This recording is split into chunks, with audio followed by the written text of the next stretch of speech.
Gee, there we go. Right. So we started labor market. I did an odd question on labor market last night. आज मेरी कोशिश है कि labour market के 3-4 questions हम और करेंगे और फिर वो ऑलमोस्ट हर एंगल से कवर हो जाएगी. It's the second most important unit in your micro. मतलब इसके 70% चांसेस होते हैं आने के. उसके बाद हम economic efficiency and market failure के हर तरह के क्वेश्चन को.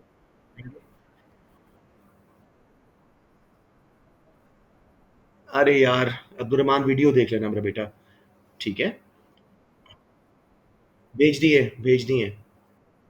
ओके. और उसके बाद जो है ना हम करेंगे economic efficiency and market failure जिसका 99% चांस है बच्चों कल परसों आपके पेपर में आने का. तो इंशाल्लाह वो भी हो जाएगा. कंज्यूमर बिहेवियर हम कर चुके हैं. अगर टाइम मिला तो मैं ऑब्जेक्टिव्स का मेन क्वेश्चन करवा दूंगा ताकि हमारा वो भी क्लियर हो जाए. तो let's make a start now. Labour market के कुछ क्वेश्चंस जो 23, 24 एंड 25 में आए हैं वो जैसे ये स्पेसिमेन पेपर में पहला क्वेश्चन है. बहुत सिंपल सा क्वेश्चन है और इस तरह के बहुत क्वेश्चन आजकल वो पूछ रहा है. With the help of a diagram assess whether imperfect labor markets will always lead to lower wages and higher unemployment. ठीक है. अब वो क्या कह रहा है कि imperfect markets में क्या हमेशा wages भी कम होती हैं और unemployment भी ज़्यादा होती है. गलत स्टेटमेंट है पार्शली. तो इसको हम एक्सेप्ट भी करेंगे और रिजेक्ट भी करेंगे और फिर कंक्लूड करेंगे. सबसे पहले मैंने आपको कई बार बोला है क्वेश्चन पूछे ना पूछे आपने परफेक्ट लेबर मार्केट के बारे में बताना है. तो सबसे पहले लेबर क्या होती है जी. All physical and mental efforts of human beings to produce goods and services for a reward which is wage. Perfectly competitive labour market कौन सी है जिसमें लार्ज नंबर ऑफ सेलर्स यानी वर्कर्स खुद एंड बायर्स यानी firms producers who are willing to exchange services of labor for a price that is wage. Labour homogeneous है इसमें तमाम वर्कर्स की सेम स्किल्स हैं. अजम्पशन है इसकी एबिलिटीज़ वर्क एटीट्यूड्स वगैरह सेम हैं. ये भी अज्यूम है कि वर्किंग कंडीशंस वगैरह फर्म्स सिमिलर प्रोवाइड कर रही हैं. There is no barrier to entry and exit यानी जियोग्राफिकल ऑक्यूपेशनल मोबिलिटी है. फर्म्स प्रॉफिट मैक्सिमाइजर्स हैं. एमसीएल एमआरपी पे हायर करेंगे. तो ये 3-4 फीचर्स परफेक्ट मार्केट के हर क्वेश्चन में लेबर मार्केट के चाहे वर्ड है कि नहीं परफेक्ट लेबर मार्केट का आपने स्टार्ट ऐसे ही करना है. ये पहला पार्ट यहां तक हर क्वेश्चन का सेम है. अभी आप देखोगे हर क्वेश्चन का. अब मेरे बेटे wage rate and employment level in perfectly competitive labour market कैसे डिटरमिन होते हैं. Simply through demand for and supply of labour. Right. क्योंकि इंडिविजुअल फर्म के पास इतना इन्फ्लुएंस नहीं है कि वो मार्केट डिमांड या सप्लाई को अफेक्ट कर सके. वो वेज टेकर बन जाती है और उसका सप्लाई कर्व जो मार्केट में वेज तय होती है वो बन जाता है perfectly elastic. Wage is average cost of labour and marginal cost of labour.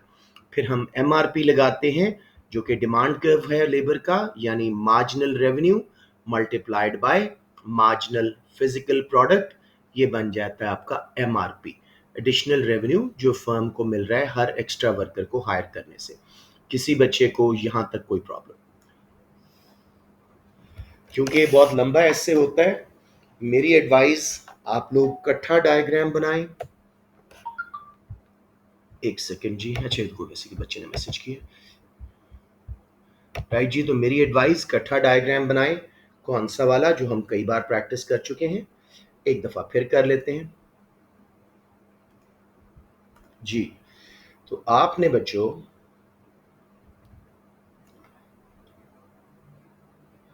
Left side पे इंडस्ट्री लिख के simply demand for labour supply of labour और उसके हिसाब से इक्विलिब्रियम बना के वेज रेट सेट करवाना है और नंबर ऑफ वर्कर्स करवाने हैं. इसी को परफेक्टली इलास्टिक सप्लाई कर्व बना देना है फर्म का. इससे आपका काफ़ी सारा टाइम बचेगा.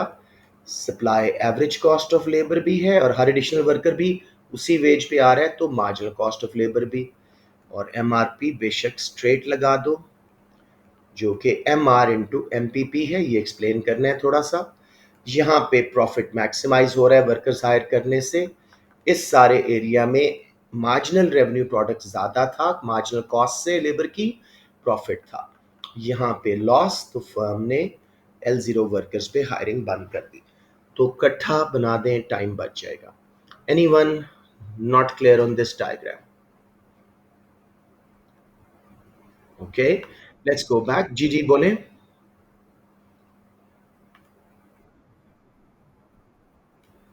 हमजा ये बहुत सिंपल है। डिमांड और सप्लाई के थ्रू जैसे गुड्स की प्राइस बनती है, लेबर भी एक प्रोडक्ट है लेबर मार्केट की, तो उसकी वेज बनी। तमाम फर्म्स प्राइस टेकर हैं, वेज टेकर हैं, उनका supply curve perfectly elastic, average and marginal cost of labour बन गया। जब हमने डिमांड एमआरपी लगाया तो वहां पे equilibrium profit maximising number of workers का आ गया। हमजा क्लियर बेटे? ओके, लेट्स मूव ऑन जी। इन्होंने अलग अलग बनाए हैं, आई वुड सजेस्ट इकट्ठे बना दें। अब जरा वापस क्वेश्चन पे जाते हैं। उसने क्या कहा था? डायग्राम बनाएं, हमने 5-6 बनाने हैं। असेस करें कि इम्परफेक्ट लेबर मार्केट में क्या हमेशा वेजेस लो और अनएम्प्लॉयमेंट ज़्यादा होती है। तो अब हमने इम्परफेक्शन स्टार्ट करनी है। पहली इम्परफेक्शन हम ट्रेड यूनियन को लेके आ रहे हैं, थोड़े से उसकी डेफिनेशन और फीचर बताएं। A market becomes imperfect due to various factors such as involvement of a trade union, minimum wage legislation और a monopsony। तो उन्होंने पहले ही तीनों लिस्ट कर दी जो imperfections हमने करनी है। ट्रेड यूनियन क्या होता है जी? Groups of workers that aim for a higher wage, a fair day's wage for a fair day's work. एक कलेक्टिव बार्गेनिंग करते हैं वेजेस रेज करने के लिए। कभी कभी ये सप्लाई ऑफ लेबर कम कर देते हैं, जिससे इसको क्लोज शॉप बोला जाता है। जिन इंडस्ट्रीज में अगर आप ट्रेड यूनियन के मेंबर नहीं हैं, आपको जॉब नहीं मिल सकती, उधर उनके पास ये पावर आ जाती है कि वो criteria for being the member मुश्किल कर दें, तो सप्लाई ऑफ लेबर लेफ्ट पे शिफ्ट होगी। अब देखें, वेजेस बढ़ी हैं और अनएम्प्लॉयमेंट भी बढ़ी है। तो अब यहाँ पे क्वेश्चन की स्टेटमेंट पार्शली सही है, पार्शली गलत है। क्वेश्चन ने कहा था कि वेजेस भी लो होती हैं और अनएम्प्लॉयमेंट भी ज़्यादा होती है। यहाँ पे वेजेस बढ़ रही हैं लेकिन अनएम्प्लॉयमेंट बढ़ रही है। एक बात सही है कि अनएम्प्लॉयमेंट हो रही है लेकिन वेजेस बढ़ रही हैं, जो कि उनकी गलत था question statement.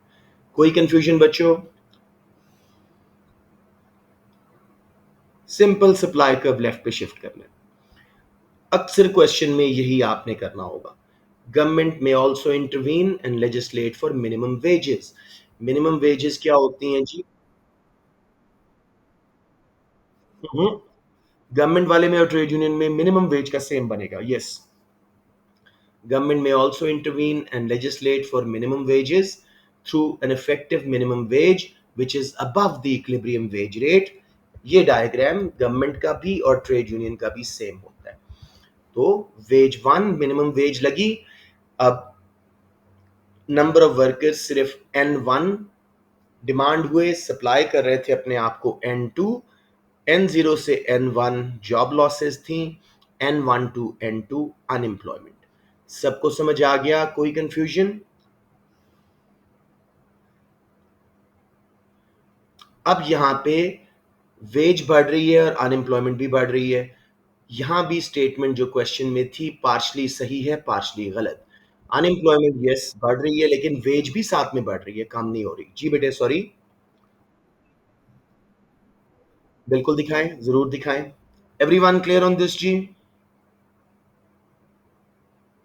Simple minimum price वाला डायग्राम है, बस वेज लिखना है आपने। ठीक है, प्लीज पूछते जाएं जहां मसला हो। ओके, अब आ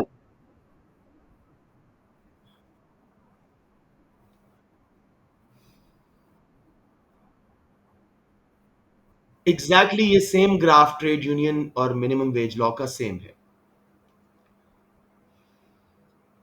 Abdul Rahman, was that the question? Okay, जिन बच्चों को थोड़ा सा कंफ्यूजन है मैं एक बार ड्रॉ कर देता हूं, although it's a very very easy diagram. All you need to do is label it wage labour demand supply equilibrium पे ये वेज चल रही थी जिस पे मार्केट का इक्विलिब्रियम था।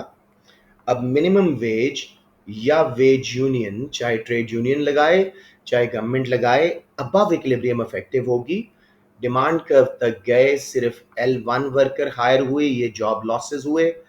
सप्लाई कर्व तक गए तो इतने वर्कर अपने आप को सप्लाई कर रहे थे, L2 ये अनएम्प्लॉयमेंट है, L1 से L2।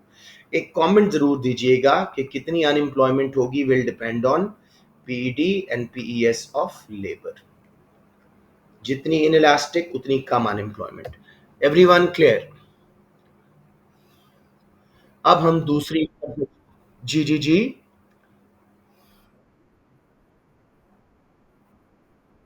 अनस मैं आपको ये चौथी बार जवाब दे रहा हूं मेरा बेटा। There is no problem, straight line लगाएं। Please do not waste my time. जो क्वेश्चन मैं आपको छह छह बार जवाब दे चुका हूं वो ना पूछें प्लीज लास्ट क्लासेस में। Yes you can draw straight line, no worries. Right जी। उसके बाद मोनोप्सनी, तीसरी इंपरफेक्शन। पहली हमने ली ट्रेड यूनियन जिसने सप्लाई कम करवा के वेज बढ़ाई, रिजल्ट में अनएम्प्लॉयमेंट हुई। फिर आई गवर्नमेंट की मिनिमम वेज या ट्रेड यूनियन की मिनिमम वेज, उससे वेज बढ़ी, अनएम्प्लॉयमेंट हुई।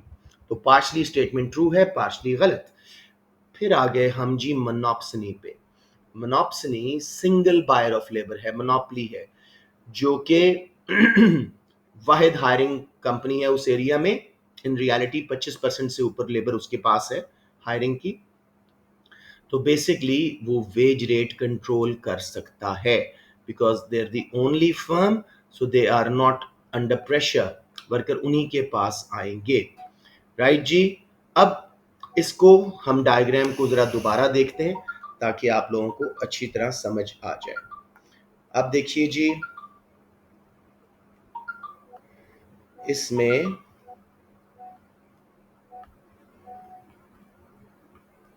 ये आ गई जी वेज रेट, ये आ गई लेबर। हमेशा इसको सप्लाई कर्व से स्टार्ट करें, उसको लेबल करें ACL। सर कामरान ने AIC किया है, average input cost, labour is an input, कोई मसला नहीं है। और ये आ गया MCL। थोड़ा ऊपर लगाइएगा, फिर लगाएं MRP which is the demand curve for labour. अब बनॉप्सनी प्रॉफिट मैक्सिमाइजर MCL और MRP को इकट्ठा करके इक्विलिब्रियम बनाएगा, इतने वर्कर हायर करेगा लेबर मोनोप्सनी। वेज उसको देनी चाहिए वेज स्टार, लेकिन देगा बस सप्लाई पूरी करके वेज मोनोप्सनी। आई वुड से आप यहाँ पे परफेक्ट मार्केट से कंपैरिजन करें।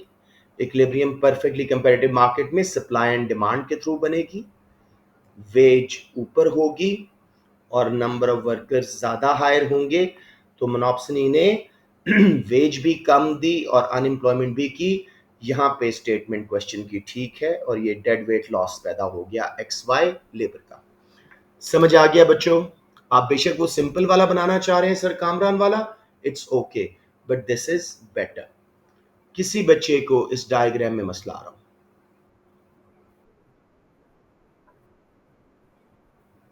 It's more deeper, that's all. इसमें परफेक्ट मार्केट से कंपैरिजन कर दिया, उसमें सिर्फ मोनोप्सनी का दिखाया। ठीक है, बस ये परफेक्ट मार्केट का डिमांड सप्लाई वाला आपने इक्विलिब्रियम बना के वेज और नंबर ऑफ वर्कर्स कर देने, दैट्स इट। एवरीवन क्लियर थी? Please ask, this is second last night, this is the time to clear all confusions. Okay अब इसकी एक्सप्लेनेशन देख लो। Intersection of MRP and MCL determine the number of workers the monopsony would hire to maximize profit. Monopsony pays the lowest possible wage to these workers given by the height of supply curve. Compared to a perfectly competitive firm, monopsony hires too few workers and pays them too little wage. Therefore, a monopsony will not only reduce wages but also reduce employment. अब देखो उन्होंने explanation कर दी, तो बनाना भी बेहतर था कि हम परफेक्ट मार्केट से कंपैरिजन दिखाएं। बच्चों समझ आ गया? तो this diagram is much more recommended. दोबारा बना दूं अगर किसी को प्रॉब्लम हो इस डायग्राम में?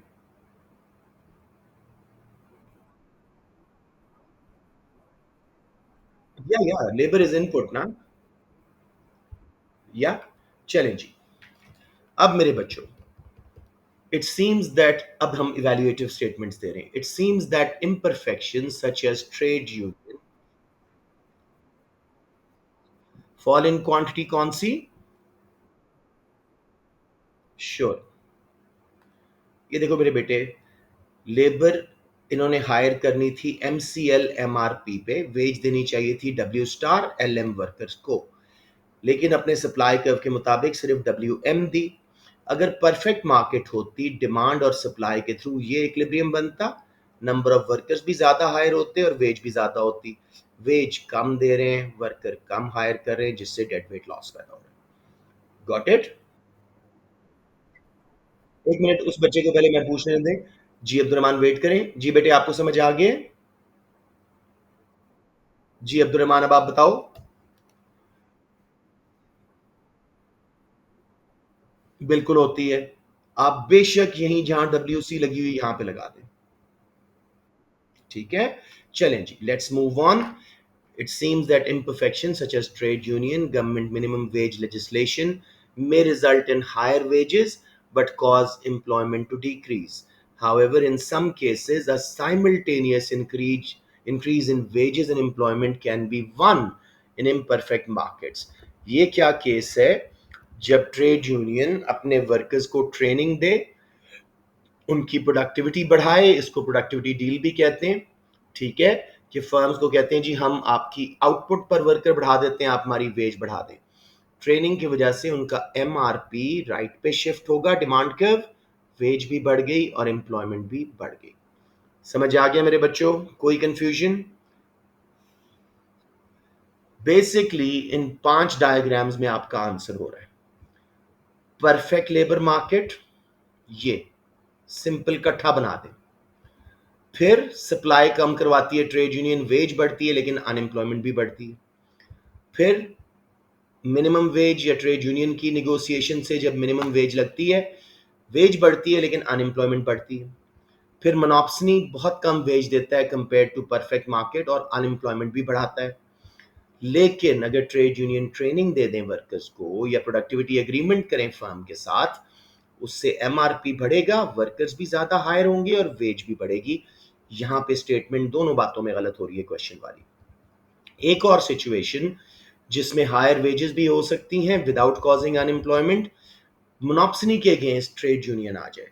बिल्कुल सेम यही डायग्राम आपने बनाना है।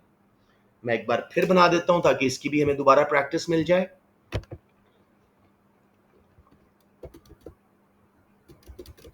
और इस बार सिर्फ लेबर चेंज होगा, सी की जगह लेबल यू बन जाएगा, यूनियन। शाबाश, कॉन्फिडेंस से मेरे बच्चों। वेज, लेबर, सप्लाई कर्व लगाएं, उसको ACL लिखें, उससे थोड़ा ऊपर MCL लगाएं, फिर MRP लगाएं, डिमांड कर्व फॉर लेबर। अब इक्विलिब्रियम मोनोप्सनी ने लिया, यहाँ पे वेज देनी चाहिए थी वेज स्टार, लेकिन दे कितनी रहे हैं? बस वर्कर पूरे हो जाएं हाइट ऑफ सप्लाई कर्व के मुताबिक, ये वेज दे रहे हैं। तो इतना सारा बारगेन मार्जिन ट्रेड यूनियंस के पास है। अब आप बेशक सप्लाई एंड डिमांड वाला ही इक्विलिब्रियम यूनियन बना दें ताकि आपको परेशानी ना हो। वेज भी बढ़ गई और एम्प्लॉयमेंट भी ज्यादा हो गई, तो इन्होंने दोनों एक्सप्लॉयटेशंस खत्म कर दी मोनोप्सनी की। ठीक है, अब इसकी एक्सप्लेनेशन भी वही है। Trade unions demand higher wages WT, which will not only raise wages but also raise employment from N1 to N2. Trade unions therefore may succeed in winning a simultaneous increase in wages and employment for their members as long as the wage demand is less than MRP of the last worker. अगर ये MCL MRP से ऊपर मांगते हैं तो firm जो है वो कैपिटल पे स्विच कर जाएगी, वो इतना अफोर्ड नहीं करेगी।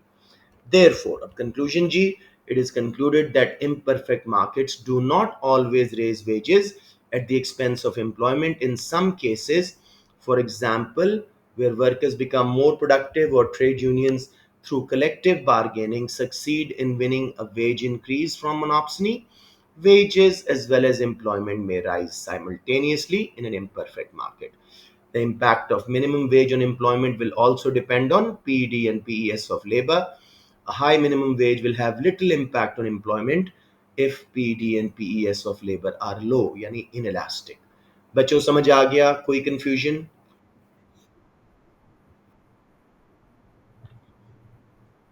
बेटे ये देखो, अगर इस वेज स्टार से ऊपर वेज यूनियन मांगते हैं तो फर्म को अफोर्ड नहीं होगा, डिमांड से सप्लाई ज्यादा हो जाएगी तो वो कैपिटल पे स्विच कर जाएंगे।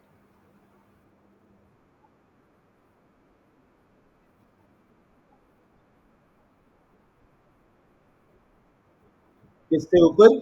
हाँ नहीं देखो, अनएम्प्लॉयमेंट यहाँ पे, यहाँ तक जो है जितने वर्कर ऑलरेडी हायर्ड है ना, इस वेज तक उतने ही वर्कर रहेंगे। हाँ, इससे ऊपर जाओगे तो अनएम्प्लॉयमेंट होगी।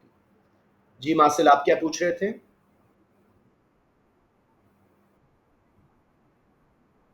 जी,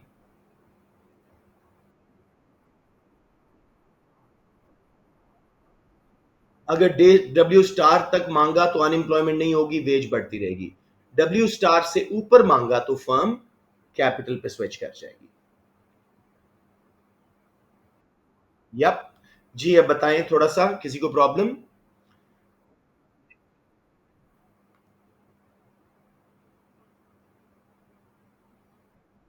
ओके, चलें जी। अब देखेंगे अगले क्वेश्चन, आपको आसान लगेंगे। ये अक्टूबर नवंबर 23 ने कहा था, लेकिन वो क्वेश्चन किसी और चीज पे था। फरवरी मार्च 24, वेरिएंट 42 हमारे वाला।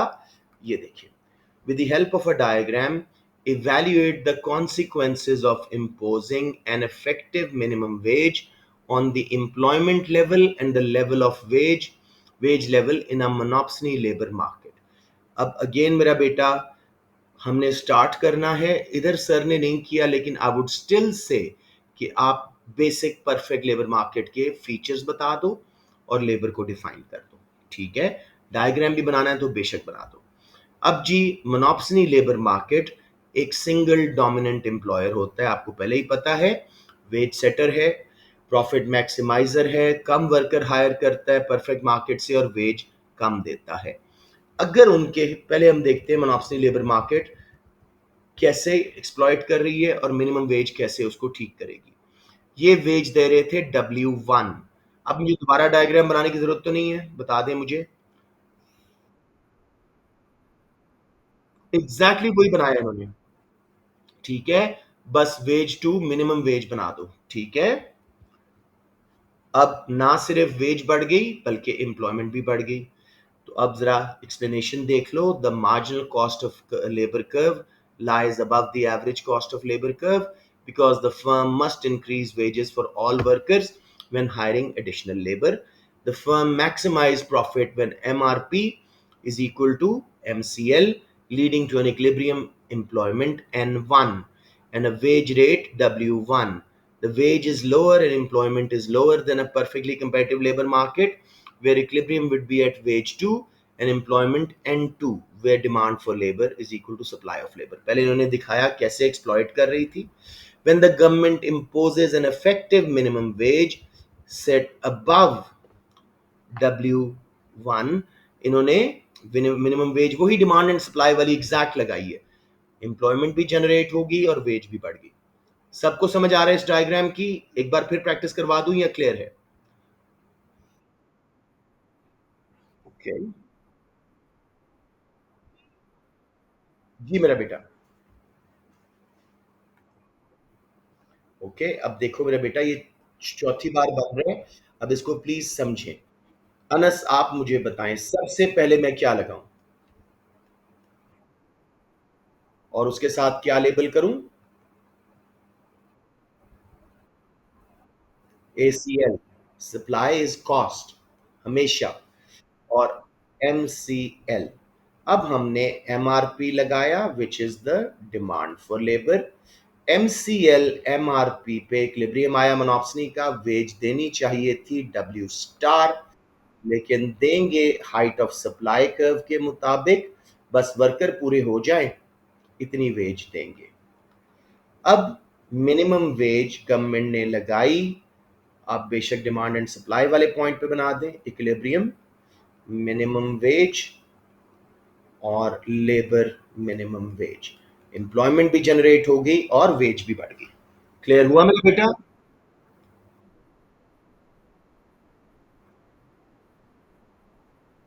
नहीं, वो बेटे मैं आपको बार बार बता रहा हूँ, ये सारा बार्गेनिंग मार्जिन है। हम यहां भी लगा सकते हैं मिनिमम या वेज यूनियन, ऊपर डब्ल्यू स्टार पे भी, लेकिन उससे ऊपर किया तो अनएम्प्लॉयमेंट होगी। ठीक है। जी जी जी।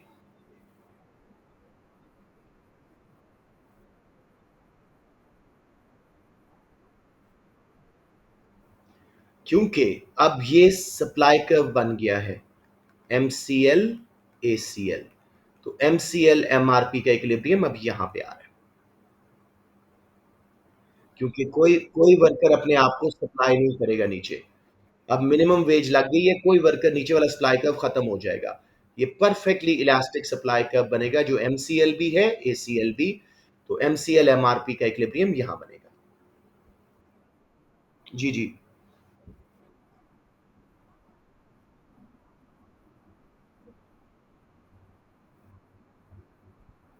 नहीं बेटे, नहीं नहीं नहीं।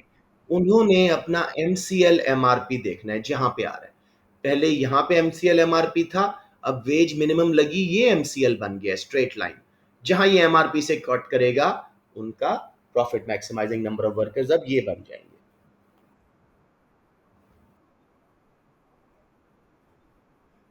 जी, वो उतने ही वर्कर हायर करेंगे जहां उनका प्रॉफिट मैक्सिमाइज हो रहा है।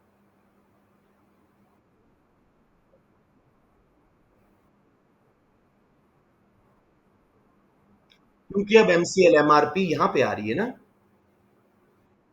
ठीक है। जी मेरे बच्चों, एनी क्वेश्चंस? ये हमने बता दिया जी कि मिनिमम वेज से क्या होगा। The average input cost becomes horizontal, यानी minimum wage level unit it reaches the original supply curve. This is because at the new minimum wage, firm can hire any number of workers without having to raise wages for existing employees. Marginal cost of labor also becomes horizontal to this point. As a result, profit maximizing condition shifts from MRP is equal to MCL to new equilibrium MRP is equal to minimum wage, क्योंकि minimum wage अब marginal cost of labor बन गया। This typically leads to an increase in employment from N1 to N2, as firms are now willing to hire more workers at higher wage. Simply वो supply curve बन गया है, नीचे वाला supply curve use ही नहीं हो रहा। Wage minimum, minimum marginal cost of labour बन गई है। सबको ये बात समझ आ रही है? और MCL MRP का equilibrium number of workers N2 हो रहे हैं। जी जी। लिखा लिखा हुआ है, आपने लिखना है बिल्कुल। अब इसको फर्दर उन्हें एक्सप्लेन। जी जी मेरा बेटा।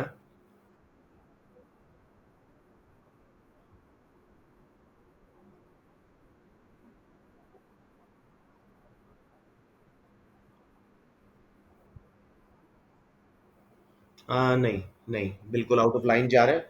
Don't say that. जी। अगला सुने। The wage level rises from W1 to minimum wage, reducing the extent of labor exploitation in monopsony market.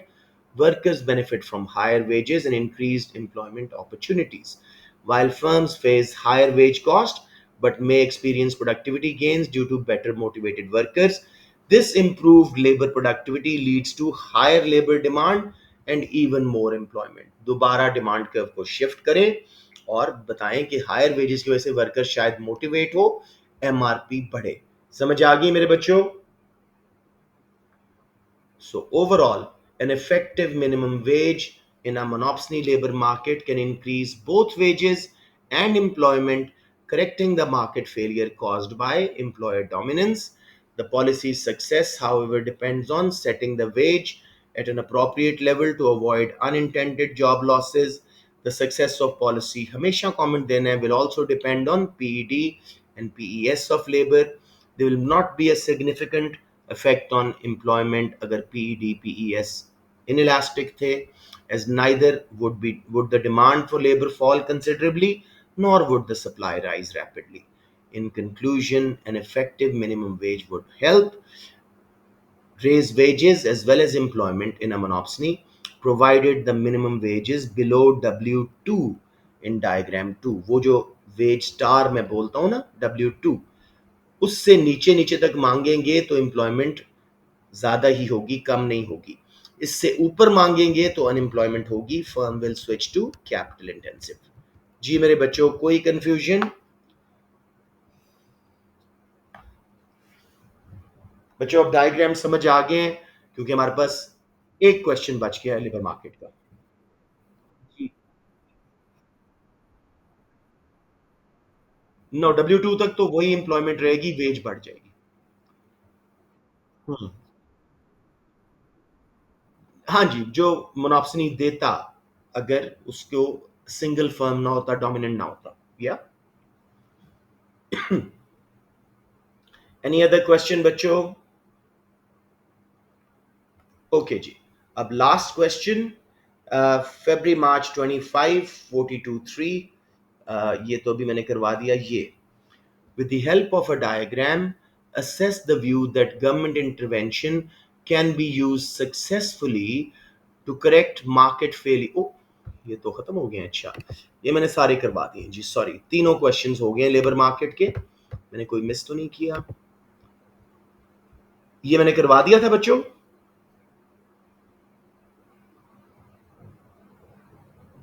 ये कर लिया था हमने, बिल्कुल।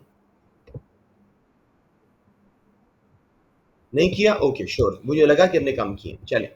The introduction of a trade union into a perfect competitive labor market will always lead to higher wage levels and a higher level of unemployment. With the help of a diagram, evaluate this statement. वही start, labor को define करें, all physical and mental efforts of human beings to produce goods and services for a reward which is wage. Perfectly competitive labor market में क्या है? Large number of buyers and sellers who are all wage takers. Perfectly elastic supply curve है firms का, price wage takers होने की वजह से। Workers are homogeneous, equal skills and abilities हैं, no barriers to entry and exit for labour, perfect mobility, profit maximisers हैं, MCL MRP पे produce करते हैं, हायर करते हैं। अब दोबारा मैं आपको डायग्राम दिखा रहा हूं, ये वाला इंडस्ट्री फार्म। जी बेटे बोले।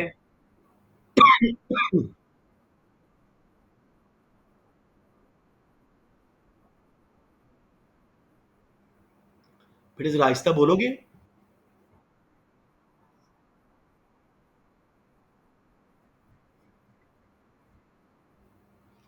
Marcel, you speaking too fast, आराम से पूछो क्या कह रहे हो।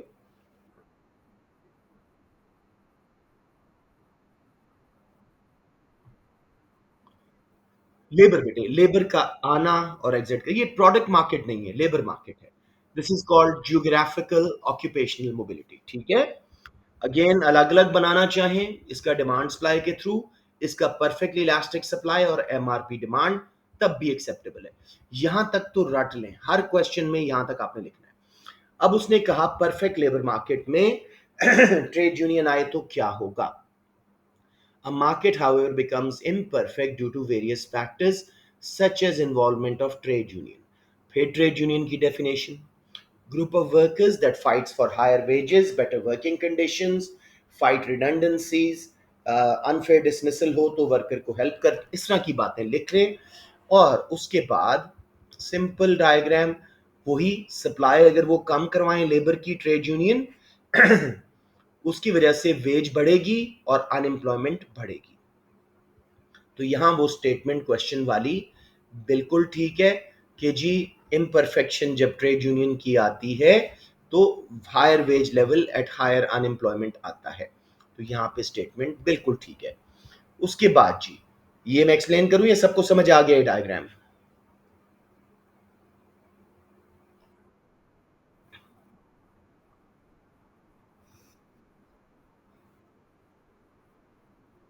एग्जैक्टली मैं यही तो कहता हूँ, टॉपिकल कर लो, आपको अंदाजा हो जाता है क्या आना है। It's so straight forward in A2। उसके बाद मेरा बेटा, हमने मिनिमम वेज की बात की, परफेक्ट लेबर मार्केट में उन्होंने मिनिमम वेज लगाई W1, N1 से N2 अनएम्प्लॉयमेंट, N0 से N1 जॉब लॉसेस। कितनी अनएम्प्लॉयमेंट होगी will depend on PD PES. ये परफेक्ट मार्केट का है जी। पहला भी परफेक्ट मार्केट का था मेरा बेटा, ठीक है। मार्केट, मार्केट इंडस्ट्री, या उन्होंने कहा ही क्वेश्चन में परफेक्ट मार्केट है मेरा बेटा। ठीक है, अब मेरा बेटा आप चलेंगे डिमांड साइड पे। क्योंकि ये हायर करते हैं अकॉर्डिंग टू एमआरपी। अगर ट्रेड यूनियंस वर्कर्स को ट्रेनिंग दे दें, ठीक है, ना सिर्फ वेज बढ़ेगी बल्कि एम्प्लॉयमेंट भी जनरेट होगी। देखो, डिमांड कर्व एमआरपी राइट पे शिफ्ट हुआ, वेज भी बढ़ी और एम्प्लॉयमेंट भी बढ़ी।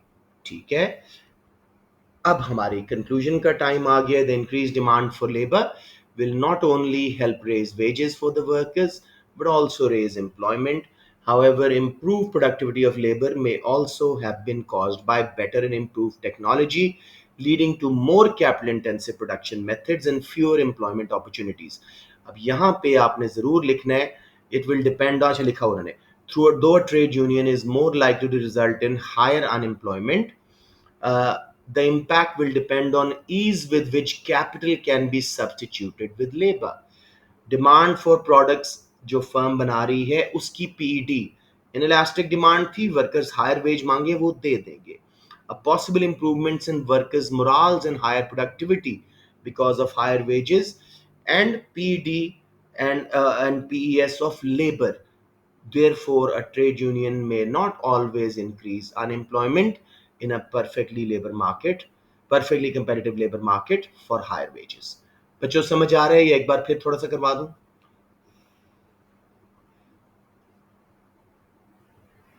लेबर मार्केट मेरी तरफ से खत्म हो गई है। आपने कुछ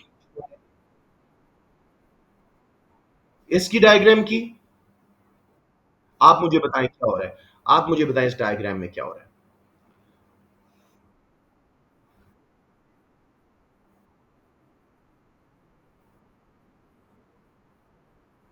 नहीं नहीं नहीं नहीं, वेज से शिफ्ट नहीं होता कोई कर्व। ऊपर पढ़ो क्या हो रहा है। एमआरपी कैसे बढ़ाई है उन्होंने अपने मेंबर्स की? बेटे, एमआरपी मार्जिनल रेवेन्यू प्रोडक्टिविटी कैसे बढ़ती है? Through greater education and training, better skills. वो ज्यादा अर्न करने के काबिल हो जाते हैं, ज्यादा स्किल्ड हो जाते हैं, जिसकी वजह से डिमांड फॉर लेबर राइट पे शिफ्ट होती है। जब डिमांड राइट पे शिफ्ट हुई, ना सिर्फ वेजेस बढ़ी बल्कि एम्प्लॉयमेंट भी जनरेट हुई। लेकिन इसमें हमने इवैल्यूएटिव स्टेटमेंट क्या दी? हो सकता है इनका एमआरपी ट्रेनिंग की बजाय नई मशीनरी और कैपिटल इक्विपमेंट की वजह से बढ़ा हो, तो हो सकता है कैपिटल रिप्लेस कर दे लेबर को। अब कंक्लूजन में हमने और इवैल्यूएशन में क्या बोला कि ट्रेड यूनियंस जब भी हायर वेजेस मांगती हैं, हायर अनएम्प्लॉयमेंट होने का चांस है। किस चीज पे डिपेंड करेगा कि लेबर और कैपिटल कितना अच्छा सब्स्टिट्यूट है। डिमांड फॉर प्रोडक्ट जो फर्म बना रही है उनकी पीडी कैसी है, और खुद PD and PES of labour market कैसी है। ठीक है, एंड मुमकिन है कि हायर वेजेस की वजह से वर्कर्स की प्रोडक्टिविटी बढ़े, एमआरपी राइट पे शिफ्ट हो। कोई जरूरी नहीं है कि वेजेस बढ़ाने के लिए ट्रेड यूनियन को अनएम्प्लॉयमेंट भी बर्दाश्त करनी पड़ेगी। एनीवन एल्स जी, एनी कंफ्यूजन्स? जी जी जी बेटे जी। जी मासिल।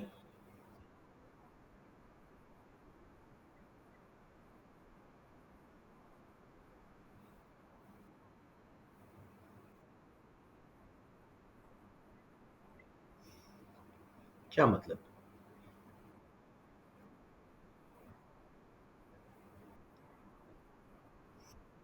नहीं नहीं, एमआरपी तो बढ़ रहा है ना साथ साथ, तो लॉसेस क्यों होंगे? राइट। अच्छा, अब तसल्ली से एक बार मैं बच्चों से डायग्राम एक्सप्लेनेशन सुनना चाह रहा हूं। मेरे बच्चों, इस डायग्राम को, बल्कि इस डायग्राम को एक बच्चा एक्सप्लेन करे। On the left side someone please.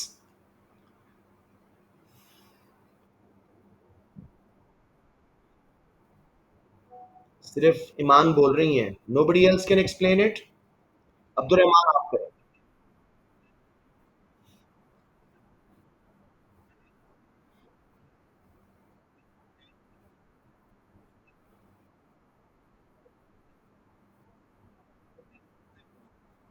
शाबाश, इंडस्ट्री में जो सप्लाई एंड डिमांड से वेज रेट सेट हुआ, तमाम फर्म्स की वही वेज बन गई, वेज टेकर बन गए। और ये क्या बन गया उनका, मदी? Supply curve, which is ACL and MCL. अब यहां पे फर्म की वेज कैसे डिटरमिन हो रही है, नंबर ऑफ वर्कर्स कैसे डिटरमिन हो रहे हैं? देखो, MRP is equal to MCL, profit maximisation number of workers. सबको समझ आ गया? एक बार मेरी एक्सप्लेनेशन सुन लो। In perfect industry, demand and supply of labor determine wages at W, as shown in the diagram. This wage becomes, जी बेटे जी बेटे पूछें जल्दी। वो किसी बच्चे ने माइक खोला हुआ था। जी, माइक बंद रखें। Left side diagram shows industry where wage is determined through supply and demand of labor. This wage is taken by all firms and it becomes a perfectly elastic supply curve, which is ACL and MCL. Now, firm will hire, मेरे mics बंद रखें. Well, firm will hire where demand MRP is equal to supply MCL at L0 number of workers to maximize profit. ये कौन खोल रहा है अपना mic? ये कौन है, मुझे बताएं किस नाम से आवाज आ रही है? ओ, ये जिंदा इंसान है। अच्छा अच्छा अच्छा।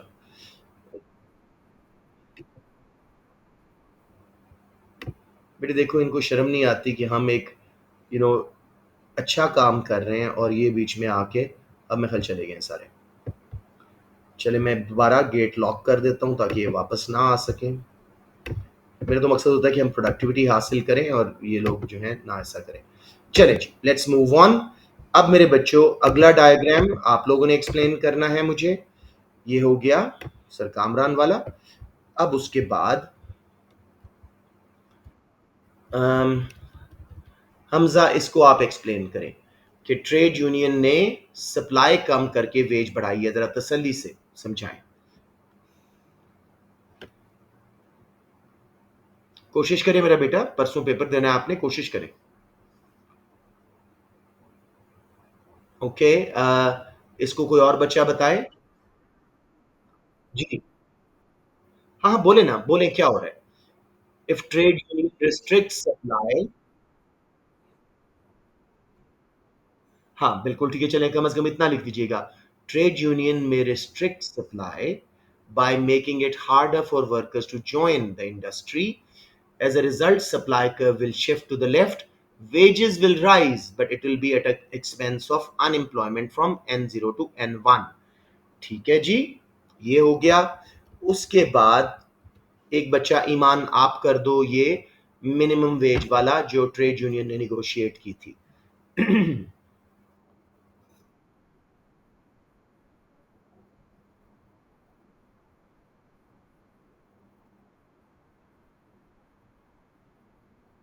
शाबाश,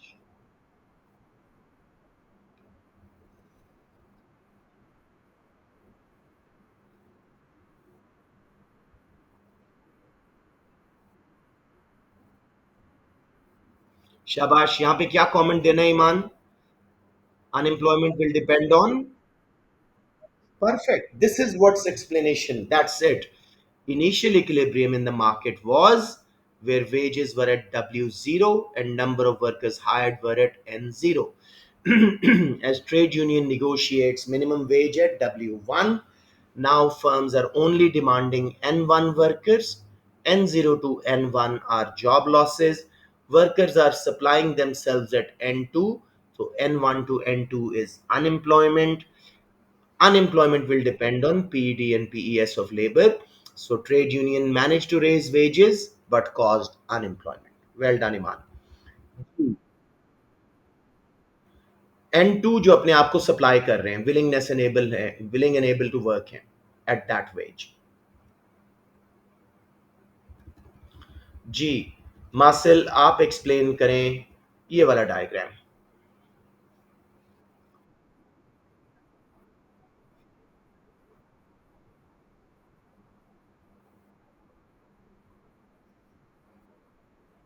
शाबाश।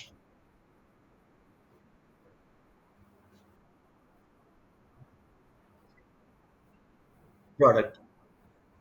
हम्म।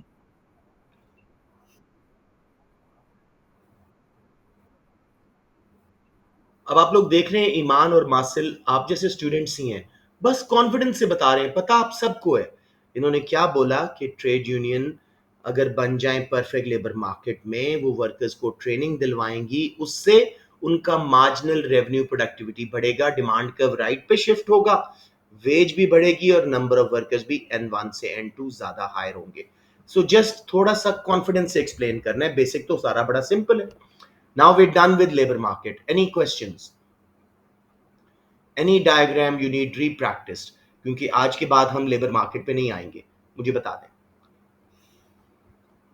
फीचर्स याद करें परफेक्ट लेबर मार्केट के, ये चंद डायग्राम्स है बेटे। इंडस्ट्री, फर्म, फिर जी ट्रेड यूनियंस या मिनिमम वेज, थोड़ा सा इक्विलिब्रियम से ऊपर लगा के PDPES का कमेंट जरूर दें। मोनोप्सनी, परफेक्ट मार्केट के अगेंस्ट, मोनोप्सनी वेज यूनियन यानी यूनियन ट्रेड यूनियंस और मोनोप्सनी का। और उसके बाद आपका आ गया जी वही ट्रेड यूनियंस और मोनोप्सनी या minimum wage and monopsony, that's it. और एक सप्लाई का लेफ्ट शिफ्ट, एक डिमांड का राइट शिफ्ट। ये टोटल डायग्राम्स हैं आपके लेबर मार्केट के। Any questions? ऑल राइट जी, let's now move on to efficiency.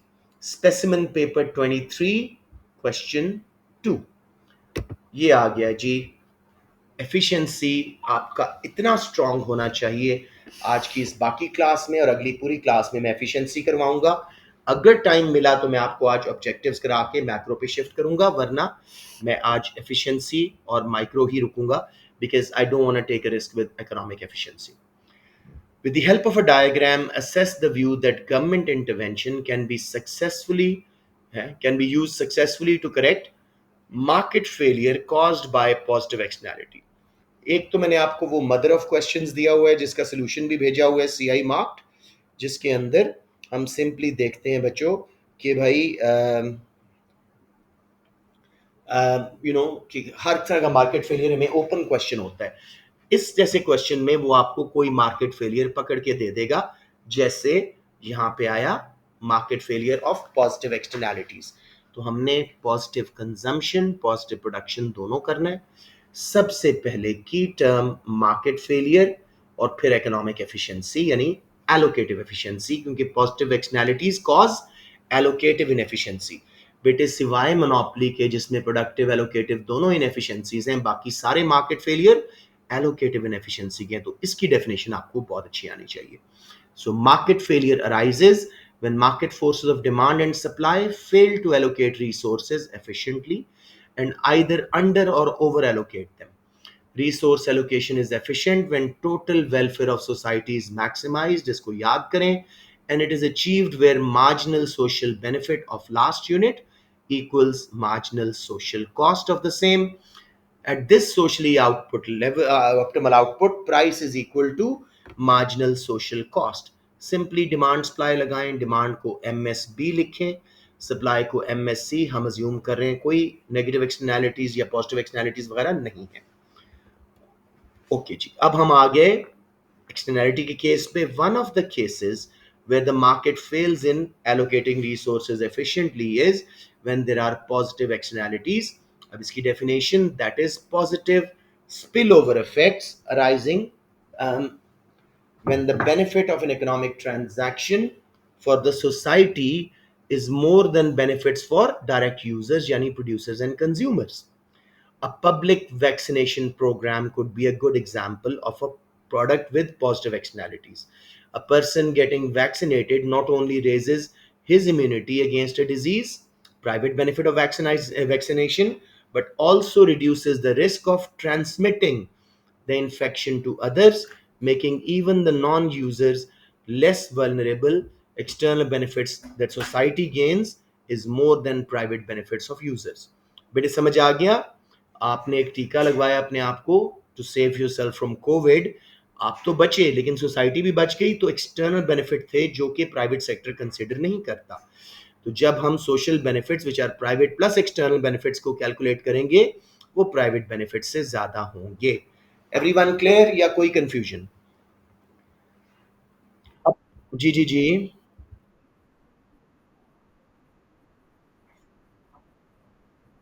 Yes, external benefit ignore करती है प्राइवेट सेक्टर, यस।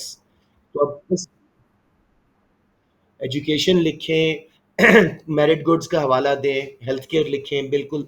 लेकिन health care is a better example here, ठीक है? एजुकेशन भी लिख सकते हैं कि जी उनकी फ्यूचर फैमिली को फ़ायदा हो रहा है, पूरे कंट्री का जीडीपी बढ़ रहा है, क्वालिटी ऑफ आउटपुट बढ़ेगी, ठीक है? अब फॉलोइंग डायग्राम में देखो क्या हो रहा है, पहले डायग्राम देखते हैं। डिमांड कर्व, प्राइवेट सेक्टर सिर्फ प्राइवेट बेनिफिट देखता है, एमपीबी था। अगर इसमें एक्सटर्नल बेनिफिट ऐड होते, वर्टिकल डिस्टेंस ए टू सी, तो अब ये सोशल बेनिफिट कर्व बन जाता।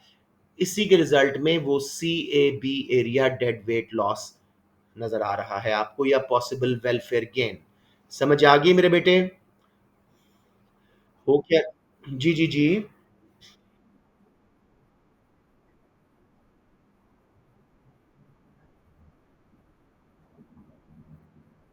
यस बेटे, वो डेड वेट लॉस खत्म हो जाएगा ना।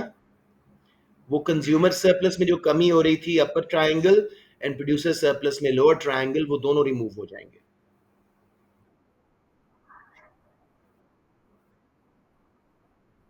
खैर खैर, मैं आपको बना के दिखाता हूँ दोबारा। टाइम हमारे पास बहुत थोड़ा है, सिर्फ 4 मिनट्स है। मैं क्वेश्चन कंप्लीट करना चाह रहा था, लेकिन कोई बात नहीं, अभी करते हैं। सॉरी, ये देखो,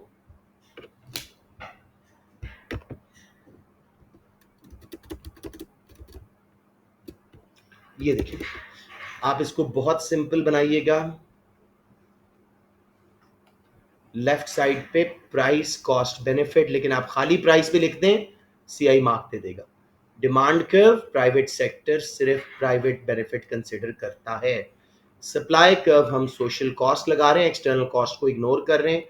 ये इक्विलिब्रियम फ्री मार्केट में था, ये प्राइस फ्री मार्केट में थी, और ये क्वांटिटी, अब ये अंडर एलोकेशन थी। अगर external benefit in private benefit में शामिल किए जाएं, तो social benefit curve, demand curve right पे शिफ्ट हो जाएगा, इक्विलिब्रियम ऑप्टिमम हो जाएगा, प्राइस ऑप्टिमम हो जाएगी, और क्वांटिटी ऑप्टिमम हो जाएगी। QM to Q optimum was market failure. Vertical distance between the two was external benefit. इतना सारा कंज्यूमर सरप्लस जाया हो रहा था, इतना सारा प्रोड्यूसर सरप्लस, जो अब नेट वेलफेयर गेन हमारी जाया हो रही है, because we producing less quantity. अब समझ आ गया मासिल एवरीवन? सिर्फ डिमांड कर्व को राइट पे शिफ्ट करना है। जी, जी, बोलें।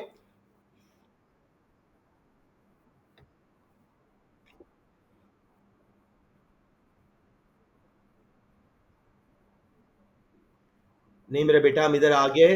तो ये वाला जो मार्केट फेलियर है, ये भी सारे बेनिफिट, ये देखो, demand curve is the benefit curve, supply curve is the cost curve.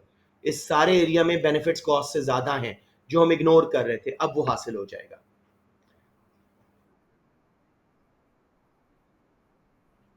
Cover हो गया मेरा बेटा, यहां पे आके देखो, ये बेनिफिट कर्व है, ये कॉस्ट कर्व है, यहाँ पे सोशल वेलफेयर मैक्सिमाइज हो गई है। ओके, जरा जल्दी करते हैं। जी, जी, जल्दी हमजा। ये कंजम्पशन एक्सनैलिटी है, वैक्सीनेशन। ठीक है जी। अब उसके बाद मेरा बेटा, गवर्नमेंट में intervene to correct this market failure. एक पॉलिसी है सब्सिडी, सिंपल सब्सिडी का आप डायग्राम बनाएंगे। डिमांड कर्व को उन्होंने एमएसबी क्यों कहा, क्यों किया? ताकि आप उतनी सब्सिडी दे सकें और सही इक्विलिब्रियम आ सके। ठीक है जी।